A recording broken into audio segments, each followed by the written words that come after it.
Hello and welcome to the second webinar of the series that we're running this term, where we're showcasing real-life inclusive practice already taking place across the sector. My name is Wazim Butt and I'm the National Director for AP and Special Academies at Ormiston, and I also have strategic responsibility for inclusion across our family of 45 schools. And I'm delighted to be joined today by colleagues from schools and a local authority who will shortly introduce themselves and lead our discussion on this topic of inclusion as a shared responsibility. It's great that so many of you have signed up and have joined us this afternoon. So what is inclusion in practice? So I think just as a reminder for anyone who hasn't joined one of our webinars before, inclusion in practice is a collaborative sector-led initiative convened by Tom Rees, chair of the Expert Advisory Group for Inclusion, with support from Ambition Institute and CST. And you can find further information and the outputs of the work to date through the website, which includes around 10 case studies of practice in schools and trust, and a report detailing thematic insights from our national call for evidence and a range of blogs from sector leaders. Now, recently, you'll have seen that the DfE have published their 5 SEND reform principles of early, effective, fair, local, and shared. And we're really pleased to highlight this alignment between these and the 5 insights from our call for evidence, which was undertaken last summer. Now, for reference, just very quickly, these were knowing children well, early and often, high quality and evidence-informed teaching practice, coherent and expert targeted support, strengthening inclusion through relationships and partnerships, and inclusion as a strategic and shared responsibility. And we know that leadership is everything, seeing SEND and inclusion as integrated and not additional to and different from. And today we're really focusing on this Insight 5, inclusion as a shared responsibility. But I think it's important to recognize that these themes are overlapping and they're integrated. So although we're talking about Insight 5 today, we will naturally touch on Insight 4, for example, I'm sure. And you can find out more in our synthesis report on the website. So on to Insight 5, and I'm really pleased to have been asked to chair this panel and speak briefly on this subject. And I think just worth noting that the problem or the sub-problems of SEND, I mean, they're well documented and well rehearsed, but I think inclusion in practice has really sought to identify and share best practice and practical but also scalable solutions for inclusion in mainstream. I think it provides us with a national resource of strong examples and evidence, which is helping to build this capability across the sector and really to better understand what good looks like. But I do think it's important to acknowledge that there has been and there is a need for a shift in our mindset. For far too long, we've thought of SEND as a separate system. It was only until recently that it sat outside the main schools brief in government. And in schools, it's often left to the SENCO or delegated to teaching assistants. I think this separation has made it easy to see inclusion as someone else's job, too specialist and too difficult. At Ormiston, we really talk about inclusion as this active and collective effort that requires action from every level of our community. Now, not many hopefully will disagree that in order for pupils with SEND, for them to receive this appropriate support that they need, we really need to work closely and more closely with families for this group of pupils. And yet the evidence tells us that this isn't necessarily the case. So according to the EEF, for example, most schools say that they do not have an explicit plan for how they work with parents, and fewer than 10% of teachers actually undertake any professional development on parental engagement. And we've certainly been thinking deeply about this issue at Ormiston, because we really do believe that this shared responsibility can only help this group of pupils. But I'm going to stop sharing slides and stop talking about it from my perspective, because we've got an expert panel here with us today who bring huge experience on the subject. So I'm going to ask them to introduce themselves, say a few words about who they are, what they currently do, So I'm probably going to hand over to John first. John, over to you. Thank you. Hello, everyone. I'm John Camp, and I'm the CEO of the Compass Partnership of Schools, which is a multi-academy trust that runs 15 schools. Well, 13 of those are primary schools, and 2 are all through special schools that focus on the needs of children with complex needs as well as ASD. And those schools are in 2 hubs. So we have a hub in Greenwich, and we also have a hub in Essex, including 1 school all on its own, far out in Clacton. But we work really closely together. And I'm also joined today by one of our fabulous leaders who works across the trust in developing a really cohesive approach to inclusive practice, both in mainstream and special. So that's me. Thank you, John. That's great. And so, well, you've introduced briefly, but mentioned Beth. Beth, do you want to tell us a little bit about you? Yes, hello everyone. So my name's Beth Tanton, and as John said, I lead our strategic approach to SEND across the trust, and I'm a SENCO of many years as well. Brilliant. Thanks, Beth. And finally, Julie. Hello, I'm the Assistant Director of Education for the Royal Borough of Kensington and Chelsea and for Westminster City Council, and I'm responsible for the SEN Statutory Service, Education Psychology and School Admissions. Thank you. Brilliant. And great to have you, Julie, share that local authority, that perspective that you've got years of experience working in LAs. So just going to give you a very quick sort of run through what we're going to do. We're going to take about 25 or so minutes, dive into some Q&A with our panelists, at the end of which we're going to have a few minutes to answer some questions from you, from the audience. So please do use the chat and submit some questions if you have any, and I'll try and do my best and get to as many as I can. So diving straight in, I think we're going to go with John. John, so the title of the webinar is Inclusion as a Shared Responsibility. And I think it'd be great to start with you and hear about how you embody this at Compass as a trust. So over to you, John. Yeah, thank you. So in terms of thinking about inclusion as a shared responsibility, it just gave me a real great opportunity to reflect on what we've done at Compass over the past 5 to 7 years and how there has been an intentional focus in terms of developing a really cohesive approach to inclusion. So at Compass, inclusion is the foundation on which we design and develop all key systems. So it's our starting point for developing those processes and policies that impact on the lived experience of children, staff, and parents in our schools.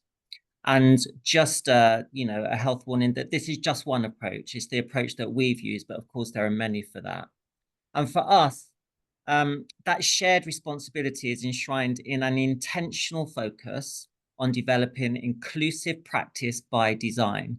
And it's intentional because it requires of us a very detailed understanding of what we see as sort of 3 key pillars. So the first is our understanding of the here and now. So what are we doing? How well are we doing it?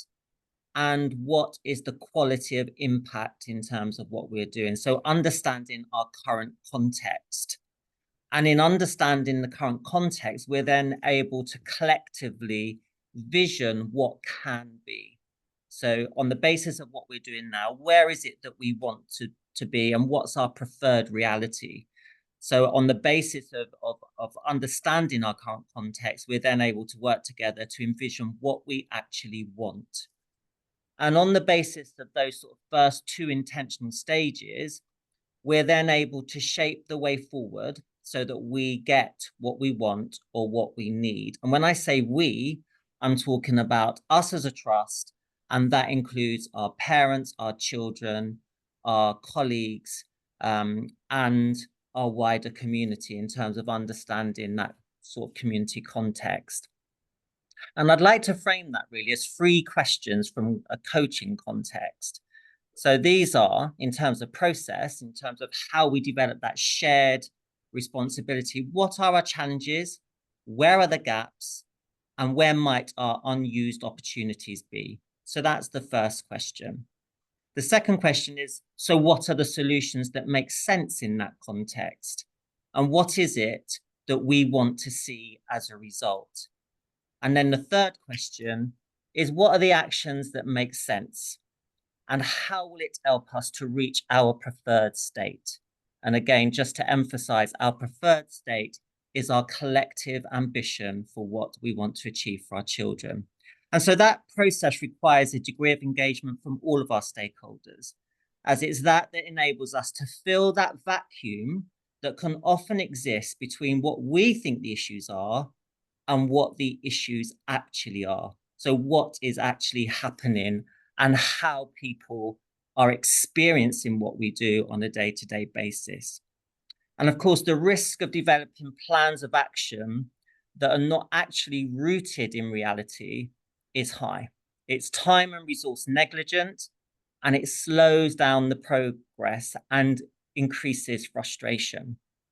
And so by closing that vacuum and closing the gap between what we think the reality is and what the reality actually is, means that our plans are more impactful because we've shared the formation of the understanding about our present reality. So that's fundamental. And so what has that meant for us at Compass in practical terms? So on the basis of those 3 stages, developing a collective understanding of what the present is and what we desire the future to be, what has that practically meant for us in terms of strategy? And Beth, of course, will go into more detail on this when she speaks, because she's been the key person to have oversight of delivery of this. So 5 years back, we identified that gap in perception. You know, it's fair to say that we felt we were doing a really great job at meeting the needs of children, but of course, we were still not meeting the needs of all children.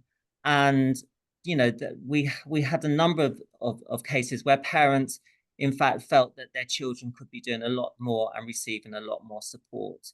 So we looked into that and we engaged with our stakeholders to understand what that reality was.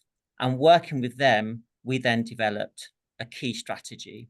The first point of strategy was to develop a trust lead for mainstream. So we've got 2 all through special schools, tremendous degree of expertise and knowledge in those special schools, but that knowledge wasn't always reaching our mainstream colleagues. And of course, what we've known over the past 8 to 10 years is the complexity of needs in mainstream often matches that of some of our young people and children in special. So we appointed a trust lead for mainstream schools with a key focus on strengthening our SENCO professional learning community, because we knew that they were key levers for developing the quality of practice. And secondly, engaging parents, because we knew parents were key in terms of helping us envision, envision what could be. We also elevated the role of a senior leader in our special school with a particular focus on developing a number of things. One, a responsive outreach service, but with a particular focus on building the bridge between practitioners in special and practitioners in mainstream schools, so that there was a seamless avenue for those 2 sets of colleagues to work together and to share their expertise and practice. And that was based on the envisioned future that we had developed with our stakeholders. And that sort of vision of reality was that no matter where you are in a Compass school, no matter what your specific needs are, you will have the education that you are entitled to in order to thrive. So that anchored our strategy, and that anchored our collective responsibility to ensure that regardless of school context or locality, you will have the great education you need so that you can thrive. So we integrated mainstream and special Compass. So both sort of domains of the trust had the Compass curriculum. So we had a Compass special curriculum and we had a Compass mainstream curriculum. And we integrated both of those curriculums so that there was a seamless route of progression that tightly guided practitioners when they were working with children, so that they were able to meet the needs of young people and children from their unique starting points, and that there was a very clear journey through our curriculum, regardless of the starting point of the young person or child. We also centralized capacity for assistive technology. to ensure that, again, regardless of where you were and where geographically you were located, that if technology was going to enable you to thrive and access learning, then we would ensure that that would be available. A really key strategy was to establish a parent forum. And Beth will go into more detail about that. But that forum was intentional in that it ensured that policy and practice was developed and evaluated through the lens of parental lived experience. And that was key to us because we knew that there was a gap in terms of how parents perceived what we were doing and what we perceived ourselves to be doing. And we wanted to bring that close together so that we're on the same page.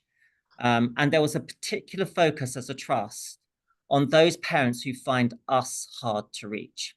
And that was important to us. We wanted to make sure that we were identifying any barriers for parents to engage with us. And we felt that was a key responsibility of ours. We also knew that developing communication across all of our schools, but also with our parents, was key.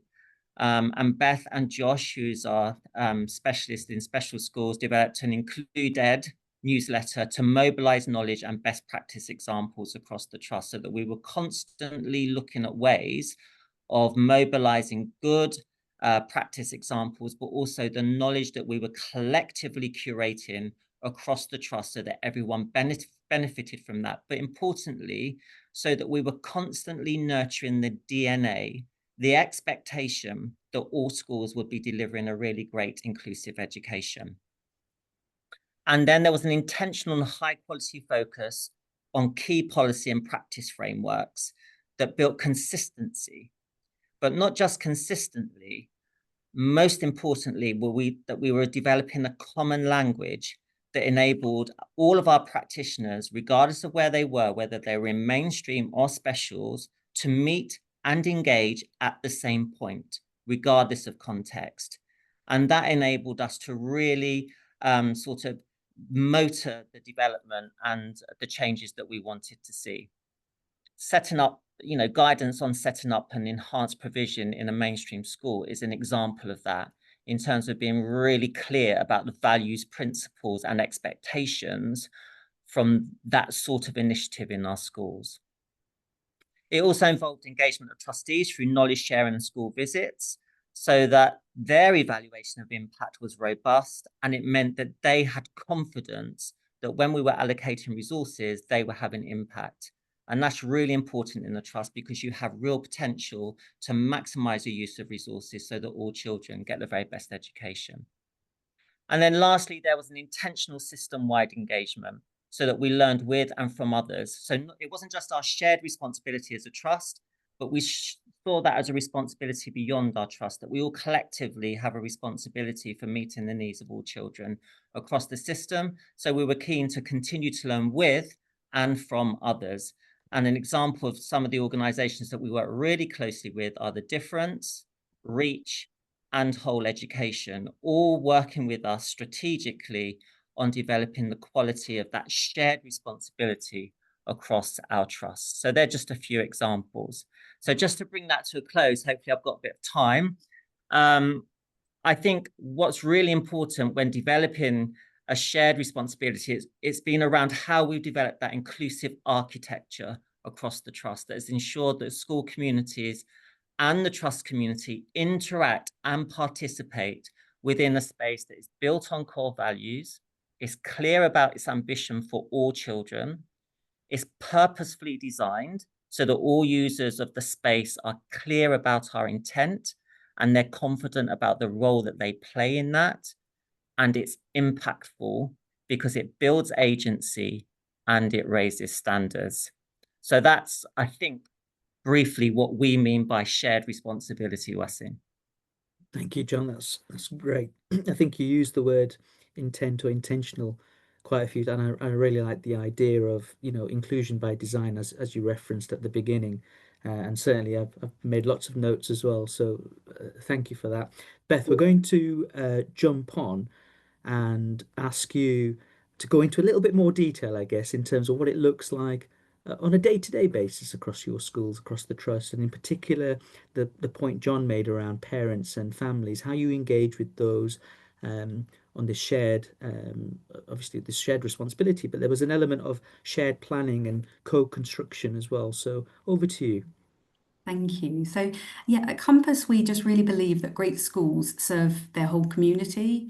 And this always starts with the belief that every child belongs in our schools. So, when a child and a family join our school, they become part of that community, but we also become a part of theirs. And I think my role was created to just really achieve that belonging in our schools for those children with SEND and for their families. So over the past few years, I have worked with our special school staff to develop a tiered model of support for our mainstream schools. And I will just briefly go through what that looks like. So at a universal level, there's a core CPD offer, and there's also an online hub which staff can access with resources, webinars, and how-to videos. At a targeted level, we are really responding to what schools tell us that they need. So we provide regular workshops that are delivered in collaboration with our special school and external professionals. And we also provide, as John mentioned, a package of support for schools that have a resource provision or an enhanced provision. And we have professional learning communities with our SENCOs, our deputy heads and our head teachers. And we are all focused as a trust on a core priority around adaptive teaching. And at the specialist level, schools can request support from our team of special school teachers with any child or group of children in their schools. And John has mentioned our work on the curriculum, so I'll just sort of add a little bit on that. So we recognise that this was something that mainstream teachers need support with. They need guidance on. So we regularly bring together our SENCOs and our special school leaders, and more recently our subject leaders, to really look at what a high quality and ambitious curriculum looks like and how to plan that. And we've co-produced some very explicit subject guidance documents that really take a teacher through that process. And this is working really well in all of our schools, those that have resource provisions and those that don't. And then regarding our work with parents, I'd like to just make 3 points. So we believe that our parents and carers of children with SEND bring a really valuable perspective and really valuable experience. If anyone listening today is the parent of a child with SEND, or perhaps has a family member or a friend who is, they will know that brings some challenges. And parents tell us they can feel very misunderstood, isolated. Sometimes it's lonely and stressful, and they can feel overwhelmed. And to balance that out, there's laughter, there's joy, and there can be amazing learning and community for that group. So as a SENCO, I've met many parents who are absolutely incredible advocates for their children. They have huge empathy, they're resourceful and resilient, and they are always the expert on their child. They have often researched any diagnosis or any need that their child has in huge detail. So they obviously bring a lot to us. And as John mentioned, we've set up this SEND Parent and Carer Forum so we can really understand what we do through that parental lens and get it right more often. The second thing I think is really important is around relational practice. And you mentioned this earlier. I think, it can be assumed that teachers and all staff will just know how to communicate effectively with parents, and that is not always the case, and it is particularly challenging sometimes when they're discussing special needs.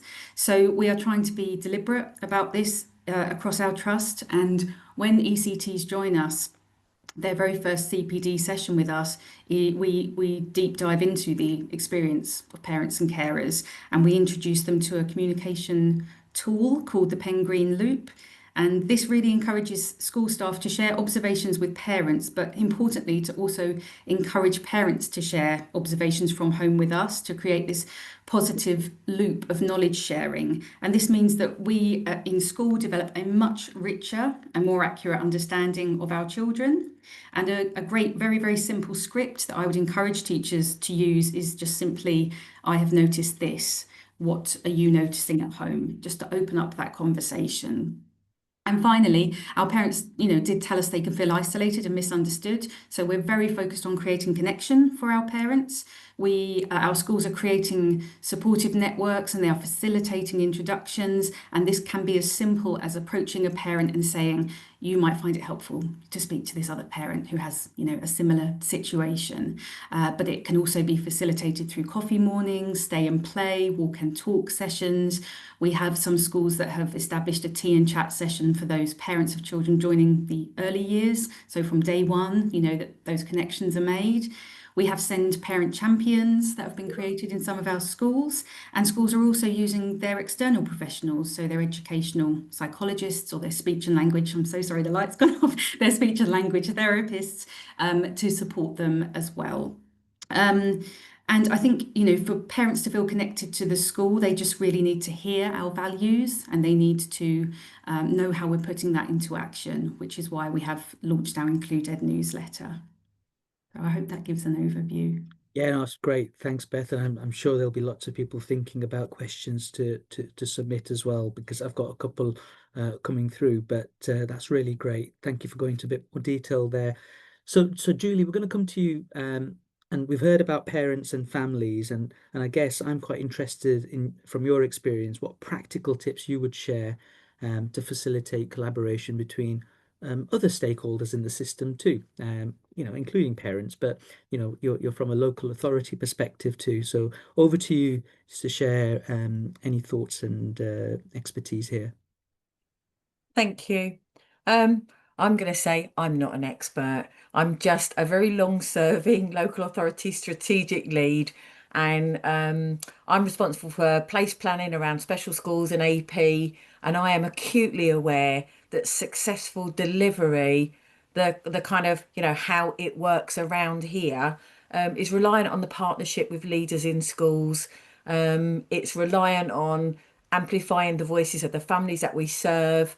And there will be people on this call whose lived experience of working with a local authority is great, and there'll be people whose experience is not so great.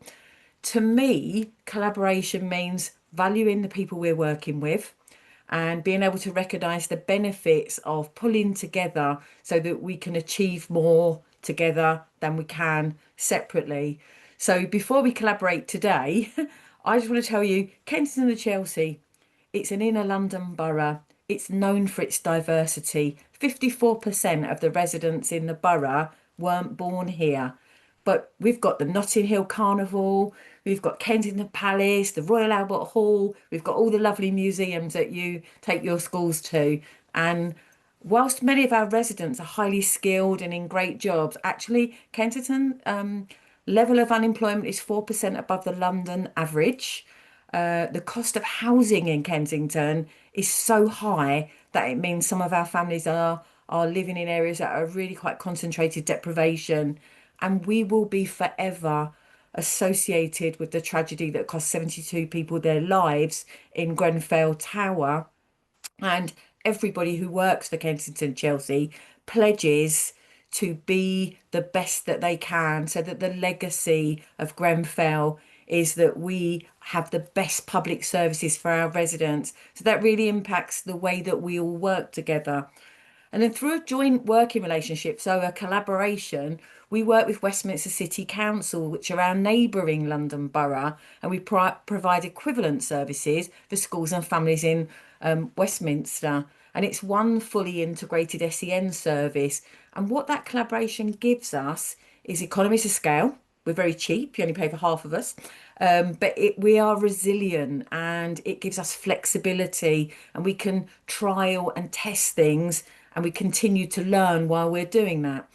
When we opened our very first special school in Kensington Chelsea, and it delivered exactly what we planned in terms of provision for autism, we knew we still had another group of pupils that we were not connecting with. And John, you were talking about that sort of thing as well, weren't you? And we identified here was this group of pupils who were struggling in mainstream. They were academically able to sit GCSEs, but they'd fallen behind. They weren't regularly attending, and some were not even leaving their bedrooms. And we were thinking, we need provision that can respond to them so they can be more comfortable. And we knew that feeling welcome was more than just someone saying hello when you arrive in the morning. So we approached our local MAT. Their initial enthusiasm and energy matched how we were feeling about trying to support this group, but we knew we needed to engage the community. and make sure that we were meeting their expectations of what being the best met. So we prioritised listening and understanding all of their concerns, and working with the MAT, we got some shared principles and values. And from the recruitment of the staff who would work in the new provision, their induction, their training, the process, we all came together to produce something that we thought was the best. And we practiced tough love and a bit of feedback to each other along the way. Now, at the same time we were doing that, over in Westminster, we were really struggling with demand for autism provision. It was exceeding the capacity of our special school there, and our high needs block was looking like a risk of deficit. So we invited the mainstream schools, who wants to work with us, who wants to develop and host some new provision. We spoke to governors, we spoke to staff, we spoke to parents of children with and without SEN. And the result was new primary and new secondary specialist resource provision, and schools who said, well, we don't know if we want to host a provision, but we will definitely give some space to satellite classes from the special school to help with the accommodation pressure. So what we've got now is we've got host schools that are supporting other schools in a hub and spoke model to grow their expertise. We've got a federation that hosts specialist resource provisions that came together to support a nursery developer resource, and our specialist practitioners from the authority in there alongside them, everybody with the sleeves rolled up, saying, how do we get this up and running for the community? So things that I have learned that I would pass on, so they might be useful tips. The first one is about building relationships, and it's about being open. And when we say be open, it starts with just being humane, and then it is compassionate leadership, and then it moves on to kind of the whole system working in a relational way. And it becomes friends as well, doesn't it? You develop friendship groups with the colleagues that you're kind of sharing the vision with, and you have really good relationships with the families that are alongside you. It's about being sensitive to the wider context. So I'm always mindful of the pressures that schools are facing and the things that we've asked them to do. And one of the things we've done this September is our SENCOs all now get coaching ring-fence time from our EPs, because we don't want to ask people to do too much. And also the wider pressure on families. We're really mindful of, what it's like to parent a child with a disability. We're willing to share resources. So if I've got money to pay for a venue for some training, I'm going to go to my schools and say, hey, can I give you the money and use your venue for training? And will you come and sit on a recruitment panel for my really senior roles? So we're always kind of building those relationships, involving families in the design, involving the young people in the design of what we do, and celebrating when things go well, even the really small things. The other thing I've learned is I have to be accessible to my partners in the collaboration. I have to make it easy for people to work with me, share my contact details, pass on a directory of how services work, what the criteria are for it, so that staff in schools and families know what's available, how do I access it. I have to create opportunities for people to work with me and for me to work with them. So regular forums or task and finish groups.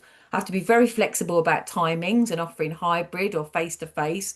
I have to make sure that there are chances for smaller groups, so that some people whose voices wouldn't be heard then are influencing what we're doing.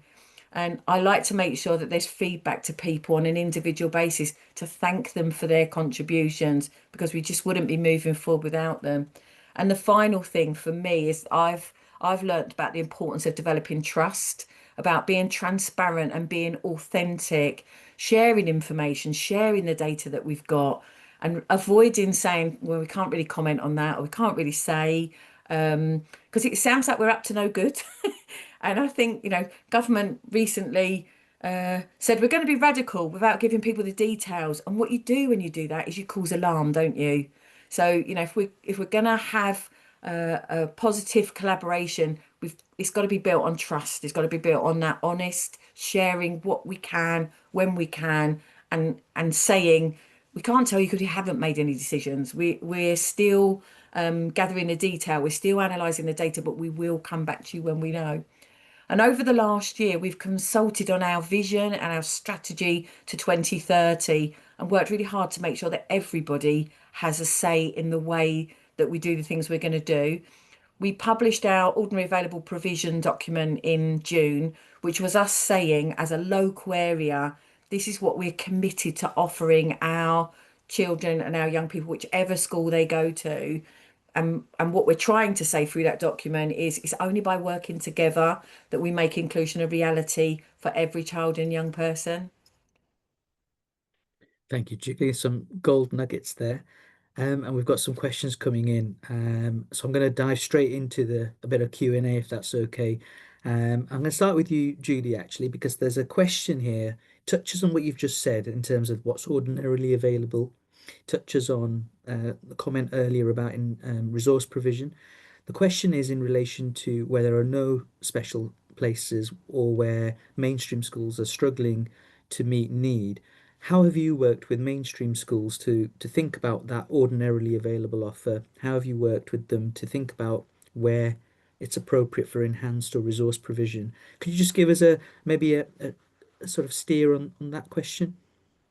Okay, so for all of our schools, we've really thought about how we train them, how we support the workforce. So we rolled out a model of 3 tiers of training around speech and language.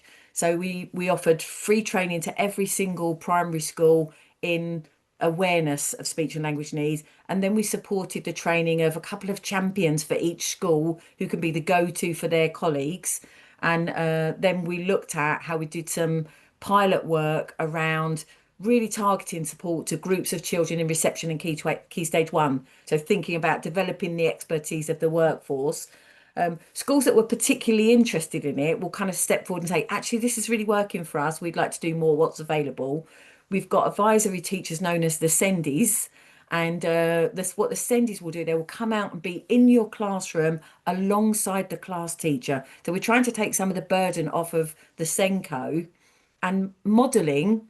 If this child's got an EHCP that says they need visuals, here's a specialist teacher in the classroom alongside you showing what that practice is. So that's what we've done to sort of enhance the ordinary available provision.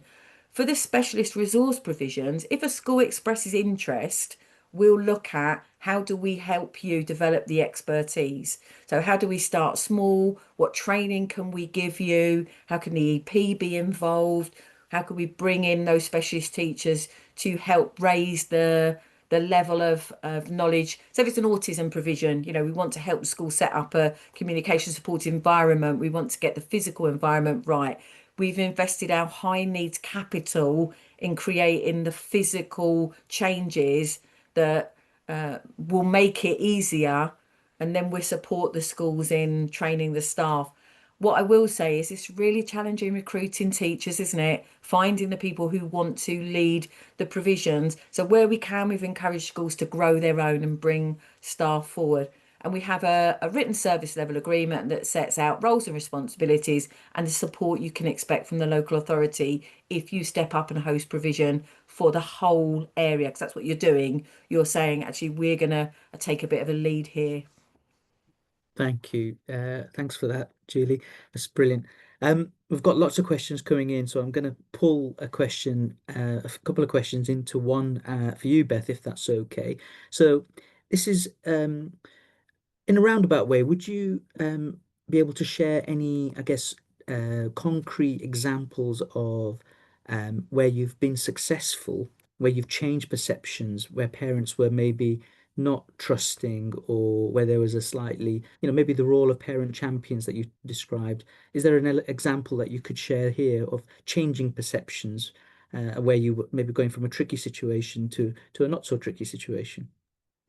Yes, I can certainly try, and John may want to sort of add to what I say. But I think what we found was really just listening to parents was very transformative, not kind of going in with an assumption, because as John mentioned earlier, it's very easy for us to, to kind of conceptualize what the problem might be, and what we actually need to do is spend a lot of time listening. So one example is, we spoke to some of our parents because we really wanted to improve attendance for our children with EHCPs. So we gathered our parents together and our Send Parent Forum, and we really just said, what can we be doing? What support do you need? And we had assumptions in our own head, and what they told us were things that we hadn't actually always considered. So they said, actually, we really need some help around sleep, because our children struggle to get to sleep, and then we really struggle to get them to go to school in the morning. So even just, having that conversation, we then immediately knew how we would tailor the support. Another parent said, oh, my child's anxious to come to school. So then actually we worked really closely with our local authority, with the educational psychologist service, and they trained all of our head teachers and SENCOs in understanding that anxiety cycle and around emotional, based sort of non-attendance, and how we can support that through working really closely with parents. And we have some great examples of, the termed sort of hard to reach parents, that actually when you sit down and talk to them and explore what's going on for them and what's going on for their children, they become amazingly resourceful in thinking about solutions with you when you open up that space in a non-judgmental way and say, how can we support you? So yes, we've got examples of where children had very, very poor attendance, and we tried everything we could think of, and then we went through this process with EBSA, and they attend brilliantly, and those parents are partners with us. So just a couple of examples, and John may want to add to that. That's great. Well, I've got a couple of questions still to go, one for John, so I might just interrupt if that's okay. Sorry, Beth. So we've got lots of questions coming in, as I said, and a really good question in terms of how might a MAT, what advice we might give to a MAT seeking to accelerate their journey towards this more inclusive education, I guess. And I'm just going to share 30 seconds and ask you, John, if that's okay, if you might just share from your experience what advice you might give. And I guess my advice in terms of how we approached it at Ormiston is not to do anything first, actually to think really hard about how we think and feel as an organisation, all the way from trustees to what's happening in the classroom. How do we really think and feel about inclusion? How do we define inclusion? What does it mean for us as a trust? Because it's only when we've got an agreed language, a shared language, can we then actually do something about it. And that's the way we approached it. We paused, we really thought hard. So not necessarily accelerating, we really took the time before we could really move things forward. John, I don't know if you wanted to just share, sort of very quickly on how you maybe what advice you might give to a MAT. Yeah, I would echo what you said there. If you think about the 3 stages that I described that we went through, the first one was around working with all stakeholders in understanding the current reality. And in doing that, you then identify barriers to understanding as well as barriers to access.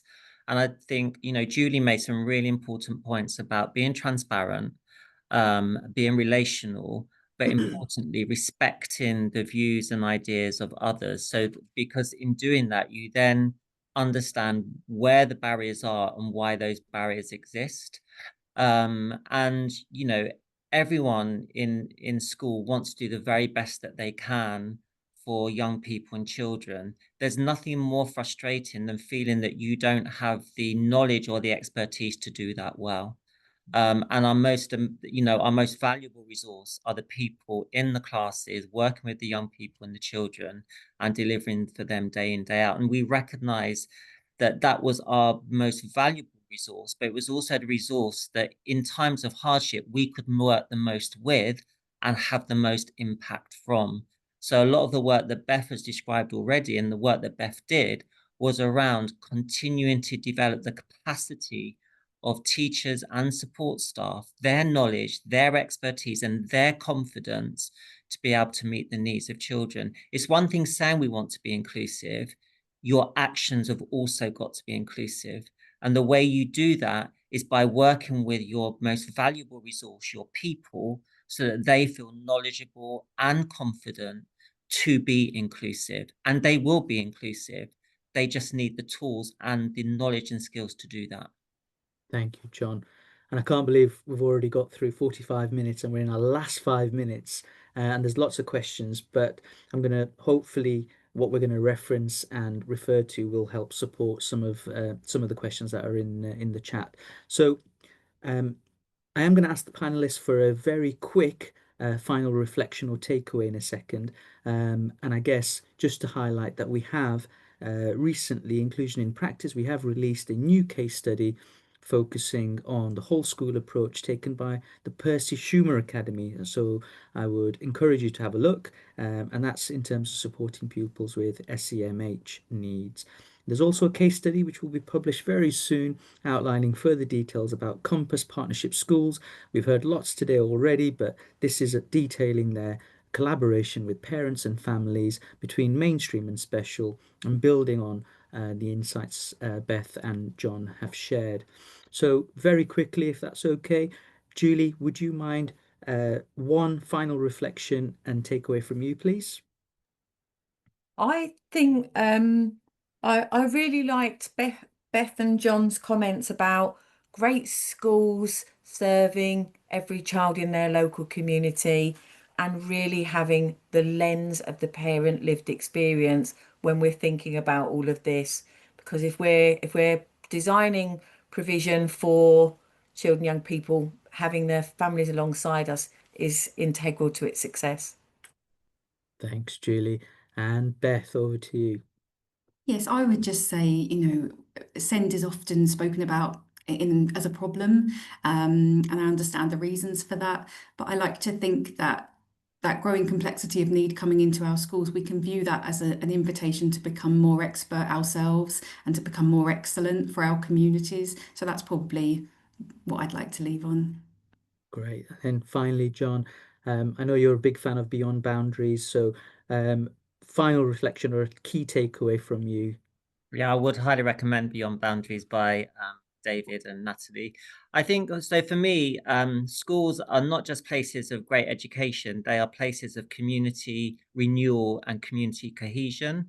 And so therefore it comes from a principle, inclusion is not something additional to what we do, it's the bedrock of what we do.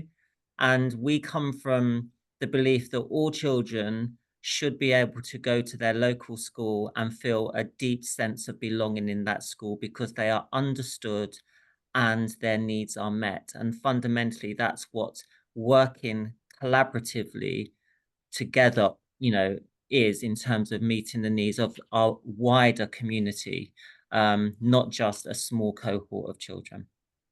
Brilliant. Thank you so much, John.